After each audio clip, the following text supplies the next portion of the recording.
India आप तक समाचार, कड़वा लेकिन सच. जितकं देखणं तुमचं रूप, जितकं सुंदर तुमचं मन, तितकं सुंदर आमचं मनमोहिनी ब्राइडल कलेक्शन.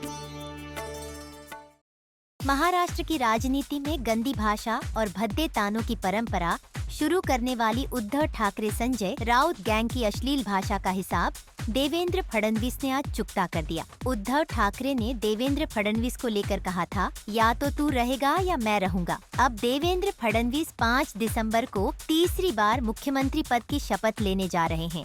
वहीं उद्धव ठाकरे की पार्टी शिवसेना 288 में से केवल 20 सीटें जीत पाई हैं. अब विधानसभा में शिवसेना सिर्फ एक पार्टी के रूप में होगी. उसका एक गुट नेता होगा, लेकिन विपक्ष के नेता के रूप में शिवसेना, कांग्रेस और राष्ट्रवादी कांग्रेस पार्टी को कोई मौका नहीं मिलेगा. उद्धव ठाकरे के साथ लगातार ताने मारने वाले संजय राउत ने भी महाविकास अघाड़ी की स्थापना के बाद देवेंद्र फडणवीस के विपक्ष के नेता बनने पर तीखी प्रतिक्रिया दी थी. राउत ने कहा था, देवेंद्र फडणवीस विपक्ष के नेता बने, इसके लिए शुभकामनाएं. इसके बाद उन्होंने एक बार और तंज कसते हुए कहा था, फडणवीस विपक्ष के नेता के रूप में दमदार काम कर रहे हैं.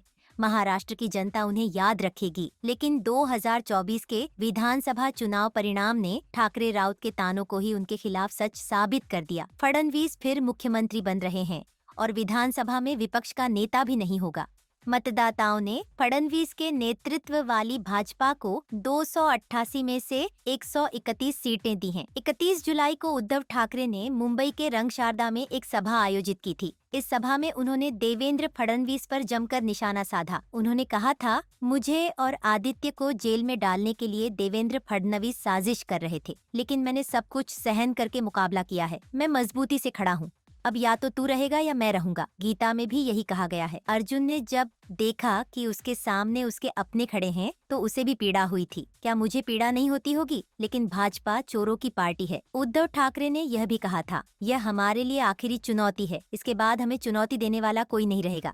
शिवसेना जंग लगी तलवार नहीं, बल्कि चमचमाती तलवार है. उद्धव ठाकरे और देवेंद्र फडणवीस के बीच यह विवाद बढ़ चुका था. जब उनसे इस बारे में पूछा गया कि ठाकरे ने कहा है, तू रहेगा या मैं रहूंगा, तो फडणवीस ने कहा, उद्धव ठाकरे भी रहेंगे और मैं भी रहूंगा. कौन कहाँ जाएगा? राजनीति में कोई किसी को खत्म नहीं कर सकता. हाँ, जनता जरूर किसी को राजनीतिक रूप से खत्म कर सकती है. उद्धव ठाकरे चाहें तो मुझे राजनीतिक रूप से खत्म करने की कोशिश करें. जब तक जनता का आशीर्वाद मेरे साथ है, तब तक कोई मुझे राजनीतिक रूप से खत्म नहीं कर सकता. आपने मुझे अभिमन्यु कहा, लेकिन मैं आधुनिक अभिमन्यु हूँ.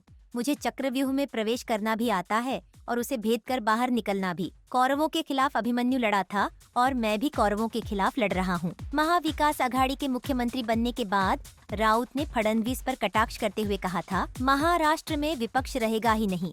ऐसा दावा करने वाले पूर्व मुख्यमंत्री देवेंद्र फडणवीस को विपक्ष के नेता बनने पर हार्दिक शुभकामनाएं. राउत के इस ताने का भी फडणवीस ने सच कर दिखाया है. इस बार विधानसभा में विपक्ष का नेता ही नहीं रहेगा. ब्यूरो न्यूज इंडिया आप तक.